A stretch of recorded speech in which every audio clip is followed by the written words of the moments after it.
लोग कहते हैं तुम्हारी किस्मत सितारों में लिखी है, तुम्हारी पर्सनैलिटी, तुम्हारा करियर या इवन तुम्हारी लव लाइफ सब कुछ ऑलरेडी डिसाइडेड है। वो कहते हैं कि आपकी पर्सनैलिटी, आपकी लाइफ और हर एक चीज़ आपकी ज़ोडिएक साइन यानी आपकी राशि पर डिपेंड करता है। लेट्स से अगर आपकी राशि शनि है तो आप काफ़ी इमोशनल होंगे, कुछ और है तो एग्रेसिव या समथिंग समथिंग। बट क्या सच में ये थाउजेंड्स ऑफ किलोमीटर्स दूर प्लैनेट्स या स्टार्स हमारी लाइफ डिसाइड करते हैं, या ये सब कुछ एक धोखा है? एस्ट्रोलॉजी ये बोलता है कि आपके जन्म के टाइम पर जो पोजीशन ग्रहों की यानी प्लैनेट्स की और सितारों की थी, उन पोजीशन के हिसाब से ही आपकी राशि बनती है और वो राशि ही आपका पूरा करियर, पूरी लाइफ, हर एक चीज़ डिसाइड करती है। जन्म कुंडली बनाई जाती है, राशि निकाली जाती है और उनके बेसिस पे डिसाइड करते हैं कि आप कैसे इंसान बनोगे और आपका फ्यूचर कैसा होगा। यह आइडिया नया नहीं है, काफ़ी पुराना है, कई एंशिएंट सिविलाइजेशंस तक जाता है। उस टाइम पर लोगों को साइंस की तो नॉलेज नहीं थी, तो वो नेचर को अपने हिसाब से समझ के इंटरप्रेट करते थे। आज भी 21st सेंचुरी में लोग रोज़ राशिफल पढ़ते हैं, कुंडलियाँ मिलाते हैं और मंगल दोष होने के कारण शादियाँ डिले या इवन कैंसिल होना काफ़ी कॉमन है। बट द क्वेश्चन इज कि क्या इन सब बातों के पीछे कोई साइंटिफिक बेस है, क्या कोई भी एक लॉजिक है? अब सुनने में तो एस्ट्रोलॉजी बहुत फैसिनेटिंग और बहुत अच्छी लगती है, लेकिन इसमें कई लॉजिकल लूप होल्स हैं। तो पहली बात, हर कल्चर का अपना अलग ज़ोडिएक सिस्टम होता है। वैदिक अलग है, वेस्टर्न अलग है और चाइनीज़ अलग है। तो एक इंसान के लिए आखिर आप कौन सा सिस्टम फॉलो करोगे और में सच कौन सा है? दूसरी बात यह है कि अर्थ का अपना खुद का एक टिल्ट होता है, वॉबल होता है, जिसे हम प्रिसेशन भी बोलते हैं। तो सितारे आज उस जगह पे नहीं हैं जिस जगह पे वो 2000 साल पहले थे जब ये ज़ोडिएक सिस्टम्स बनाए गए थे। बट एस्ट्रोलॉजी आज भी वही पुरानी पोजीशंस यूज़ करती है। ये तो वैसे ही हुआ जैसे आप इस टाइम पे एक आउटडेटेड जीपीएस यूज़ कर रहे हो। फिर what about identical twins? Same time पर बर्थ, सेम जगह पर birth, even exactly same mother से बर्थ, लेकिन उन दोनों की लाइफ बहुत ही अलग अलग निकलती है। अगर हमारी लाइफ, हमारी हर एक चीज़ प्लैनेट्स और स्टार्स की पोजीशन पर डिपेंड करता है जब आप पैदा हो रहे थे, तो उन दो आइडेंटिकल ट्विंस की लाइफ इतनी अलग कैसे हो जाती है? अकॉर्डिंग टू एस्ट्रोलॉजी उन दोनों ट्विंस की लाइफ तो कार्बन कॉपी होनी चाहिए। अब कुछ लोग ये भी बोलते हैं कि सैटर्न और जुपिटर इतने बड़े प्लैनेट्स हैं कि उनके ग्रेविटेशनल फोर्सेस का हम पर असर पड़ता है और उसकी वजह से हमारी लाइफ डिसाइड होती है। तो चलो थोड़ी मैथ्स लगाते हैं। न्यूटन्स लॉ ऑफ ग्रेविटेशन के हिसाब से फोर्स होती है G, जो कि कांस्टेंट है, इंटू m1m2 अपॉन r²। यहाँ m1 m2 उन दो बॉडीज़ का मास है जिसके बीच में हम फोर्स कैलकुलेट कर रहे हैं और r उनके बीच का डिस्टेंस होता है। तो लेट्स से हम कैलकुलेट करते हैं ग्रेविटेशनल फोर्स बिटवीन एक बच्चा जो अभी पैदा हो रहा है अर्थ पे एंड सैटर्न जो 1.2 बिलियन किलोमीटर्स अवे है अर्थ से। तो बिकॉज सैटर्न इतना दूर है अर्थ से, तो जो हमारा नीचे डिनोमीटर आ जाता है उसकी वैल्यू काफ़ी बड़ी हो जाती है, जो ओवरऑल फोर्स की वैल्यू को ऑलमोस्ट ज़ीरो बना देती है। इसका क्या मतलब हुआ? इसका मतलब ये हुआ कि सैटर्न की ग्रेविटी का आप पर ऑलमोस्ट ज़ीरो असर है। और फन फैक्ट तो ये है कि जिस हॉस्पिटल में बच्चा पैदा हो रहा है उसकी नर्स और डॉक्टर्स का ग्रेविटेशनल इम्पैक्ट सैटर्न, जुपिटर या किसी भी और प्लैनेट से काफ़ी ज़्यादा होता है। मतलब लिटरल सेंस में भी तुम्हारे आसपास जो लोग हैं वो तुम पर लाखों गुना ज़्यादा ग्रेविटेशनल फोर्स डाल रहे हैं व्हेन कंपेयर्ड टू सैटर्न और जुपिटर या कोई भी और प्लैनेट्स या स्टार्स जो कि बिलियंस ऑफ किलोमीटर्स दूर है। इससे एस्केप करने के बाद जो एस्ट्रोलॉजर्स है वो बोलते हैं कि चलो ग्रेविटेशनल फोर्स नहीं, बट बाकी रेडिएशन जैसे इलेक्ट्रोमैग्नेटिक रेडिएशन, यूवी रेज, ये सब चीज़ें उन प्लैनेट्स की हम पे इम्पैक्ट ज़रूर डालती है। बट ये भी सच नहीं है। हमारे सोलर सिस्टम में सिर्फ सन ही है जो हम पे डायरेक्ट इम्पैक्ट डालता है। सन से निकली हुई यूवी रेज, उसके सोलर फ्लेयर्स हमारी इस बॉडी में कई हार्मफुल इफेक्ट्स करते हैं और इवन कैंसर भी कॉज करते हैं। बट हमारे सोलर सिस्टम के बाकी प्लैनेट्स ऐसी कोई भी रेडिएशन एमिट नहीं करते हैं जो बिलियंस ऑफ किलोमीटर ट्रैवल करके हमारे लाइफ में, हमारे शरीर में, हमारी हेल्थ में कुछ भी इम्पैक्ट डाल सके। फिर व्हाट अबाउट मैग्नेटिक फील्ड?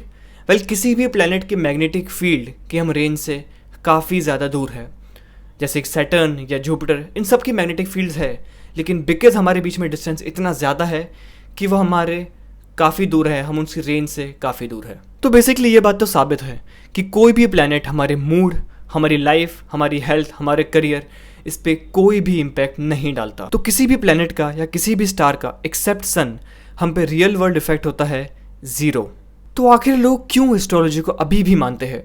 इसका आंसर काफ़ी सिंपल है, because it makes them feel good. चाहे आंसर्स गलत भी क्यों ना हो, वो उसे एक सेंस ऑफ कंफर्ट प्रोवाइड करता है। इसका दूसरा रीज़न है कन्फर्मेशन बायस। हम सिर्फ वही चीज़ को मानते हैं जो हमारे बिलीफ सिस्टम को सपोर्ट करती है, और हर वो चीज़, हर वो साइंटिफिक फैक्ट जो हमारे बिलीफ सिस्टम को सपोर्ट नहीं करता, हम उसको टोटली इग्नोर कर देते हैं। हमारी ये कन्फर्मेशन बायस सिर्फ एस्ट्रोलॉजी नहीं बट आपकी लाइफ में काफ़ी और चीज़ों में है, जैसे रिलीजन। अगर हम एक बीमार इंसान को किसी मंदिर, मस्जिद या किसी भी ऐसी जगह पर ले जाए और वो इंसान ठीक हो जाए, तो लोग बोलते हैं कि भगवान ने या गॉड ने उसको ठीक कर दिया and the miracle happened, God worked, God helped अस। लेकिन अगर वो ठीक ना हो और उसकी कंडीशन और बेकार हो जाए, तो लोग कहते हैं कि मे भी यही होना लिखा था, भगवान यही चाहते थे और यही डेस्टिनी थी।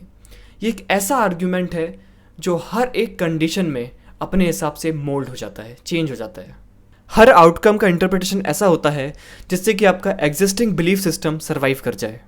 तो एस्ट्रोलॉजी भी एक वैसा ही बिलीफ सिस्टम बन गया है जिसमें लॉजिक कम चलता है और इमोशनल कंफर्ट ज़्यादा। तो एस्ट्रोलॉजी वर्सेस एस्ट्रोनॉमी, नाम सिमिलर है लेकिन काम टोटली डिफरेंट है।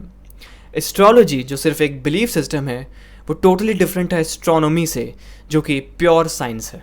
जो दावे एस्ट्रोलॉजी करती है, यानी प्लैनेट्स और स्टार्स का आपकी लाइफ में इतना बड़ा इम्पैक्ट क्रिएट करना, आपको डराना, ऐसे दावे एस्ट्रोनॉमी बिल्कुल नहीं करती है।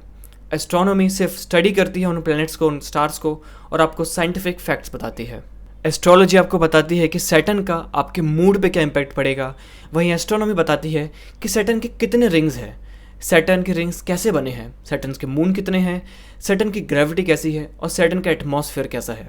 तो एक तरफ ब्लाइंड अजम्पशंस है और दूसरी तरफ फैक्ट्स। जब हम रात के अंधेरे में आसमान को देखते हैं तो हमें क्या दिखता है? हमें स्टार्स दिखते हैं। ये स्टार्स वहाँ पे क्यों है? क्या ये स्टार्स सिर्फ आसमान को सजाने के लिए लगाए गए हो, जैसे कई रिलीजन दावा करते हैं, या फिर ये स्टार्स हमारे ही सन की तरह दूसरे स्टार सिस्टम के सन्स हो? हमारा आसमान एक विंडो है बिलियंस ऑफ ईयर्स पुराने यूनिवर्स को देखने का, ना कि ये सिर्फ एक डेकोरेशन का मीडियम है। एस्ट्रोनॉमी एक काफ़ी हम्बलिंग सब्जेक्ट है। ये स्टार्स, ये स्टडीज़ हमें बताता है कि हम कहाँ से आए हैं। फन फैक्ट तो ये है कि हमारी बॉडी का हर एक एटम किसी पुराने स्टार के अंदर बना था। इस वीडियो के थ्रू आई वांट टू से कि जब भी आप किसी एस्ट्रोलॉजी कॉलम को पढ़ें न्यूज़पेपर में या किसी भी एस्ट्रोलॉजर से मिले, तो आप उनको क्वेश्चन करें, आप उनको अपने लॉजिक्स बताएं और उनसे ये पूछे कि किस तरह से एस्ट्रोनॉमी से डिफरेंट है और इसके पीछे क्या साइंटिफिक रीजनिंग है, क्या प्रूफ है। ये क्वेश्चनिंग और साइंटिफिक रीजनिंग काफ़ी ज़रूरी है। ये हमें बचाता है फेक क्लेम से, फॉल्स बिलीफ से और एक्सप्लॉयटेशन से भी। जब हम एविडेंस बेस्ड सोच अपनाते हैं तो वो हमें हेल्प करता है टू टेक बेटर डिसीजंस, चाहे वो आपकी हेल्थ के हो, आपकी लाइफ के हो, आपके करियर के हो या कोई भी हो। देखो, बात सिंपल है। एस्ट्रोलॉजी एक पुरानी कहानी है जो हमें कंट्रोल का सिर्फ एक इल्यूजन देती है। ये स्टार्स या ये प्लैनेट्स तुम्हारी लाइफ डिसाइड नहीं करते, तुम खुद करते हो। और अगर तुम्हें सच में स्टार्स इंटरेस्टिंग लगते हैं, तुम्हें उसको स्टडी करना है, तो उसको टेलीस्कोप से करो, ना कि हॉरोस्कोप से। इसके साथ ही मैं ये बात ही बोलना चाहूँगा कि लोग बोलते हैं कि तुम क्यों इतना ये सब बोलते हो, तुम क्यों बस एक्सेप्ट नहीं कर सकते, या जो इन चीज़ों को मान रहा है वो इस चीज़ को मानते रहे। वेल, दिक्कत उसमें नहीं है। दिक्कत है कि इसके नेगेटिव इम्पैक्ट हमारी सोसाइटी में क्या पड़ते हैं। एस्ट्रोलॉजी एक $1 बिलियन इंडस्ट्री है जो आज बहुत ही ज़्यादा चल रही है। इवन इस साइंस के दौर में 21st सेंचुरी में ये बढ़ती ही जा रही है। चाहे वो जन्म कुंडलियाँ हों, ऑनलाइन प्रेडिक्शन हो, जेम सेलिंग हो या कुछ भी हो, ये सब एक इंडस्ट्री चल रही है, बट जो उसके पीछे रीजनिंग है, जो लॉजिक है, जो लोगों का डर है, वो गलत है। तो जब तक लोग इसमें बिलीव करते रहेंगे, ये बिजनेस भी चलता रहेगा और लोगों का डर भी हमेशा चलता रहेगा। तुमसे कहा जाता है कि तुम्हें मंगल दोष है, तुम्हारी शादी रुक जाएगी, तुम्हें शनि है तो तुम्हारा एक्सीडेंट हो जाएगा। ये सब फियर बेस्ड इंस्टीट्यूशंस हैं और जब तक लोग डरते रहेंगे, लोगों को और डराया जाएगा। तो एस्ट्रोलॉजी हमें एक फॉल्स कंफर्ट तो दे रही है, बट क्या वो फॉल्स कंफर्ट सही है? बिकॉज इन द एंड वो है तो झूठ ही। पुराने टाइम के लोग जिनको पता नहीं था साइंस क्या होती है, जिनके पास साइंटिफिक अंडरस्टैंडिंग वो नहीं थी जो आज हमारे पास है, उनके लिए एस्ट्रोलॉजी और इन सब चीज़ों में मानना ये काफ़ी लॉजिकल और सेंसिबल है।